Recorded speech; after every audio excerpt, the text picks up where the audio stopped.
yòókù ayé rẹ̀.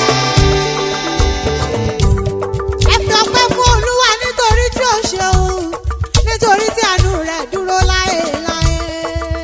Olúwa ọba ní ṣọ́lá o, Túndé ọmọ Ajíniran. Oríire ni ti ìrere, ìrere olórí agbẹ́rù lé nínú ayé mi. Oríire ni ti rẹ̀. Òní ọjọ́ ìkeje oṣù keje ọdún 2022 ìlọ́pọ̀gọ́ta ọdún gẹ́rẹ́ tó délé ayé.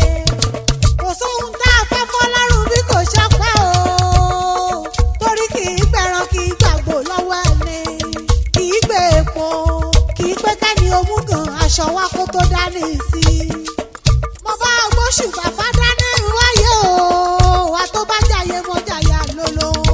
Aṣọ̀rẹ́ fún ni mo gbẹ̀jẹ́, akúni lóorun mo tó gbé, afúni ló jẹ́ mọ́ pé èébì. Ọba tó ti wà kí ayé tó wà, ó bẹ nígbà táyé bẹ, ní yóò sì túmọ̀ ọbẹ̀ nígbà táyé ò ní sí mọ́ rárá. Adé orí ijó láyé mi àbí Bọ́lá mọ́ gbọ́ bí mo ti wí o. Olówó orí ò bébì kàn fi gègé lọ́rọ̀ ẹnu mi, sísá rẹ̀ lọ́rọ̀ mi wá bí. Stella Abiodun Àbíkẹ́ Ajíniran ńlọ́bẹ̀ mi lọ́wẹ̀, ó ní Àlàmọ̀kẹ́. Ó ní dákun wá bá ń kí ọlọ́jọ́ ìbí òní o, ó nítorí àdùnnú bá wáyé, ó ní àdùnnú rí lẹ́yìn ìyẹn ni.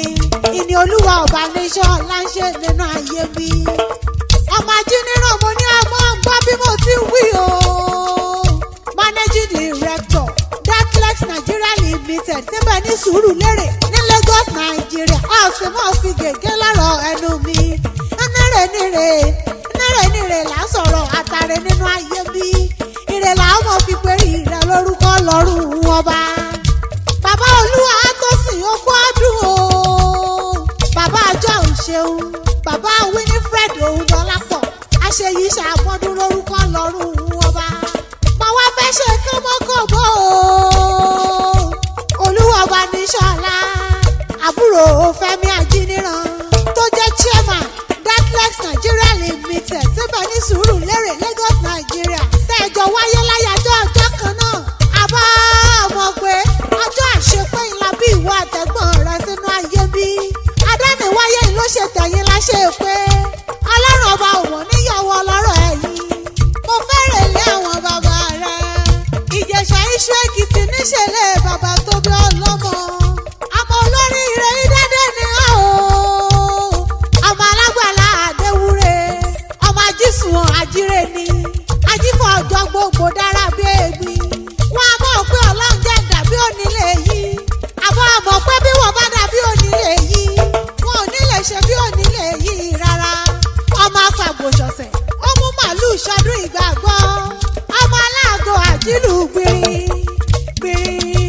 gbìrì ní ṣọ́ọ̀ṣì. Ọmọ akáṣọ sọ́run mi gbàgbọ́ rẹ̀ ni. Ọmọ ajífà lẹ́lúyà wọ́n gbé ṣùpálẹ̀ irin o. Ọmọ olójú Olódùmarè. Ọmọ olúlé kékeré kan tí wọ́n ṣọ iyún ṣọ́ọ̀ṣì. Ọmọ onígbà